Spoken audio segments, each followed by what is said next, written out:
pessoal, espero que todos estejam bem e seguros.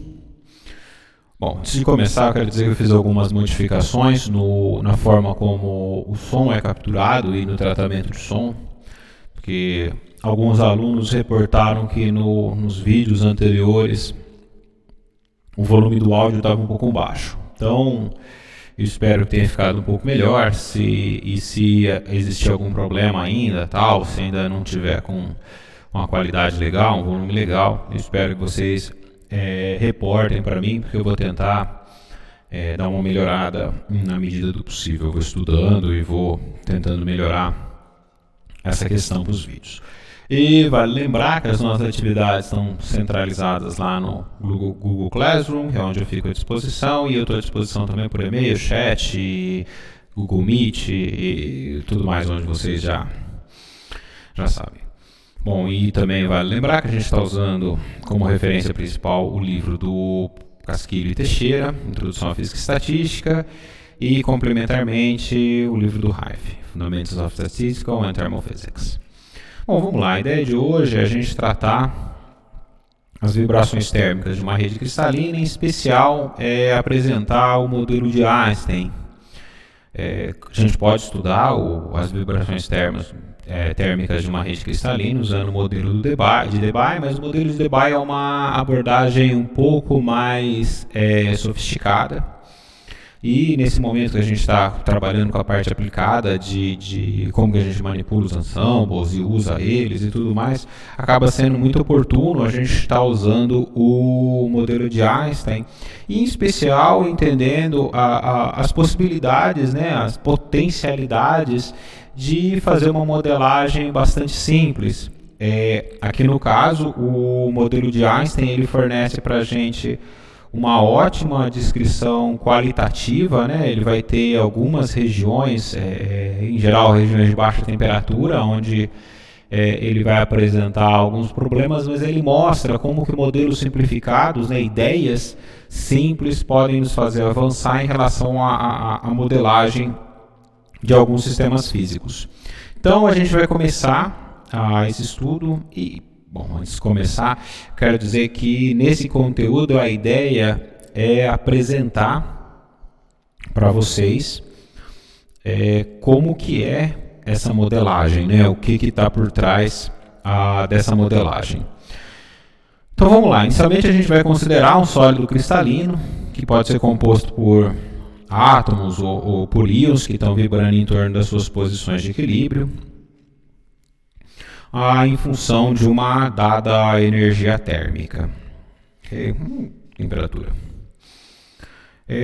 Nesse caso, como eu já mencionei a questão de temperatura, parece que vai ser interessante a gente trabalhar com ensemble canônico. Bom, vamos ver. Uma representação, então, se são átomos ou íons que estão vibrando em relação à sua posição de equilíbrio e que estão conectados, uma representação interessante seria usar bolinhas, para representar esses átomos ou íons, essas partículas, e molas para representar a interação entre eles, de modo que a gente consiga ter uma espécie de visualização da vibração. Eu particularmente procurei uma imagem como essa aqui, que foi extraída desse site aqui, em que fosse possível ver essa vibração, e eu não consegui encontrar na internet. Eu procurei um bom tanto, mas infelizmente não consegui fazer, não consegui encontrar, e pensei em fazer essa modelagem de uma simulação, mas acabei não tendo tempo também. Então, o que eu acabei encontrando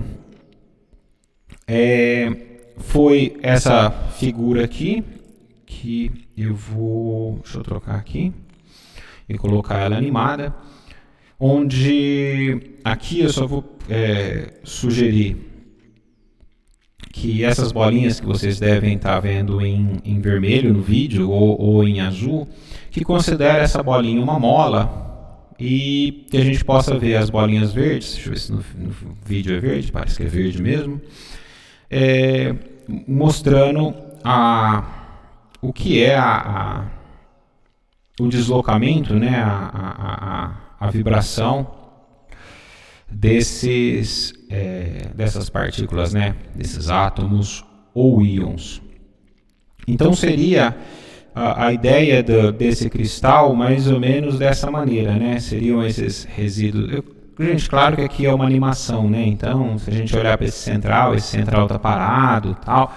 Mas a ideia é que a gente vai ter o movimento aqui, né? No eixo X, no eixo Y e no eixo Z, para trás e para frente, né? E dessa forma, e claro, esses átomos eles estão conectados entre si, então quando um movimenta ele acaba puxando o outro, tal. Então essa aqui basicamente vai ser uma ideia bem tosca, vamos dizer, mas uma ideia da representação da nossa rede cristalina. Bom, vamos voltar então aqui para nossa apresentação.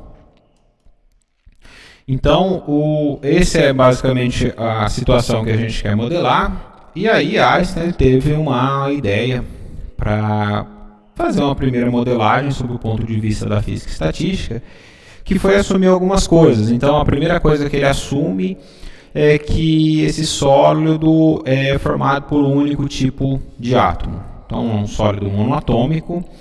E ele considera que todas essas partículas elas vão oscilar harmonicamente, como se fosse um oscilador harmônico, aquele oscilador harmônico que a gente viu no curso, na disciplina de mecânica. E ainda uma das coisas que ele faz para simplificar bastante a modelagem dele é considerar que essas partículas elas oscilam livremente. Ou seja, é como se não existisse essa mola que une, né?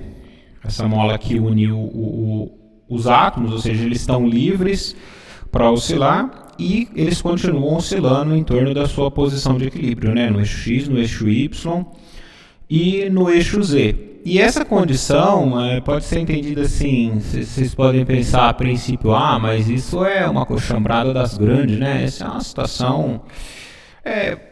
vamos pensar o seguinte, se a gente estiver trabalhando com temperaturas relativamente altas, e aí relativamente alta eu vou deixar para a gente fazer essa avaliação um pouco mais no futuro, mas... Considere uma temperatura alta. Numa temperatura alta, né, esse regime de oscilação dessas partículas vai ser um regime maior, né, porque vai dar a impressão de que essa mola tem um efeito menor, né, uma vez que a gente não mexe nessa constante de mola. É como se tiver uma mola, né, com o sisteminha massa-mola e o que você faz alterar, vamos dizer assim, de maneira forçosa esse cara, de maneira que não sei se esse é o melhor exemplo, mas com mais energia térmica você vai ter mais vibração, e com mais vibração você vai acabar tendo mais energia e, por consequência, né, pela relação energia-força, a gente vai ter como se tivesse uma força maior atuando em cima dessa mola, então relativamente essa mola tem um efeito menor. Acho que essa que é a ideia que deve ser passada nesse momento. Então o Einstein vai considerar que essas partículas elas estão oscilando harmonicamente de maneira independente, então a gente não precisa se preocupar com essa mola que as liga, e todos com uma frequência ômega E. Então, vamos pensar no seguinte, quando ele faz isso, claro que a gente acaba tendo a ideia, de que a gente está trabalhando basicamente com um pêndulo simples, né? A simplificação do Einstein é isso, é considerar um pêndulo simples que está oscilando no eixo Y, no eixo X e no eixo Z. Então, uma das coisas que poderia ser feita, que logo de cara, né, sem grandes problemas, era considerar todo essas condições de energia de um pêndulo simples e seguir com o problema. Ainda assim, o Einstein tenta fazer uma coisa para simplificar ainda mais o modelo. E essa simplificação ainda maior do modelo, ela vai consistir em usar um oscilador harmônico quântico. Bom, qual que é a ideia do oscilador harmônico quântico? Vocês devem ter visto o oscilador harmônico quântico no curso de mecânica quântica, na disciplina de mecânica quântica. E a ideia é que nesse oscilador, como a energia ela é quantizada, essa energia ela vai ser, vamos dizer assim, as variações, né? As variações do pêndulo, elas vão acabar sendo dadas pela quantização da energia, ou seja, pelos níveis de energia, entendendo que essa energia ela pode então ser considerada discreta. E se essa energia ela é discreta, o que a gente vai acabar tendo em vez de trabalhar com o integral, a gente vai acabar trabalhando com o somatório. Vocês vão ver que facilita consideravelmente o tratamento. Bom, então eu vou só abrir uma pequena animação aqui. É um pêndulo simplesinho, só para mostrar lá do PET. Esse é um ótimo site de experimentos virtuais, né? E aqui o que eu quero mostrar para vocês é esse pêndulo, onde a gente tem algumas divisões aqui de ângulo. Eu vou escolher 20 ângulos, por exemplo, e vou deixar oscilar.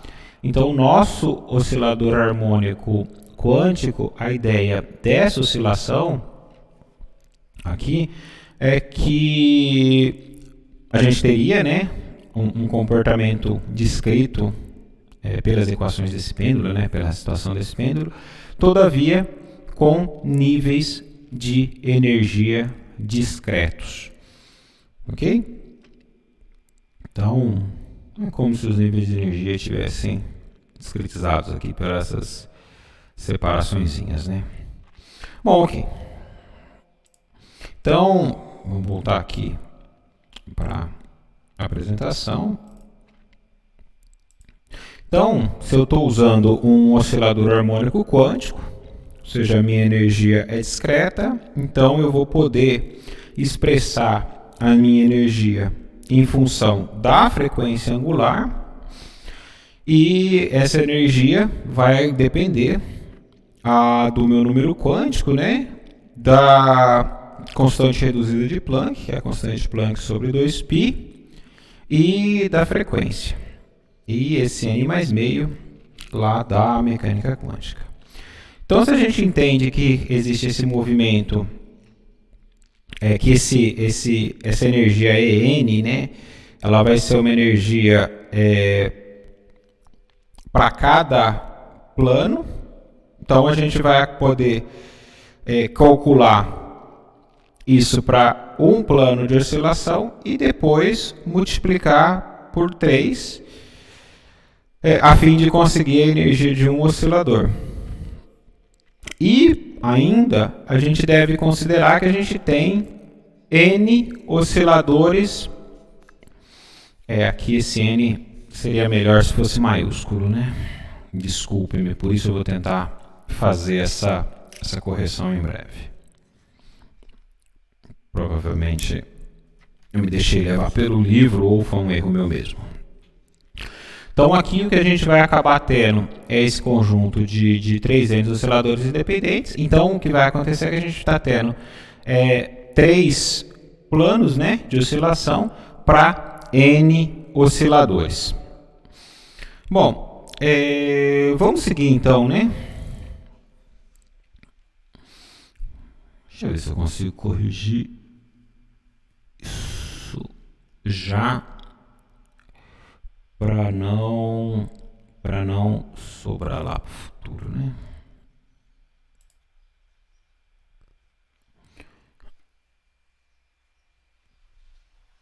Bom, feito. Ok. Então, a gente tem esses três N. Então, o que a gente pode fazer? Se a gente tem esses osciladores harmônicos independentes e idênticos e localizados, né, cada um oscilando em torno do seu ponto do seu ponto médio, né? O que a gente pode fazer? Como a gente falou, da temperatura que é dada para o sistema, então, número de partículas constante, temperatura constante. Aqui a gente pode entender que a variação do volume é desprezável, então o ensemble canônico parece funcionar extremamente bem. E aí o que a gente faz? Como é tudo 3N osciladores, a gente pode calcular a função de partição de um único oscilador e então depois expandir não, mas aplicar o que é de um oscilador por um meu conjunto de 3N osciladores. Então aqui a função de partição canônica é dado pelo somatório das energias da função exponencial de menos beta, onde beta é 1 sobre kBt, é EN, né? Essa energia é definida na equação 1. Então, simplesmente substituindo, né, essa energia aqui, a gente acaba obtendo o que é a definição da função de partição. Claro que a gente vai querer ver o que acontece na hora que a gente aplica esse somatório, né? A gente quer ver se converge para alguma coisa. Então, a fim de facilitar esse cálculo, a gente identifica, né, o beta H cortado ômega e define uma nova variável. Se você não quiser definir essa nova variável também, não muda em nada. Mas aqui só para ficar mais fácil na hora de escrever as equações, a gente fez dessa maneira.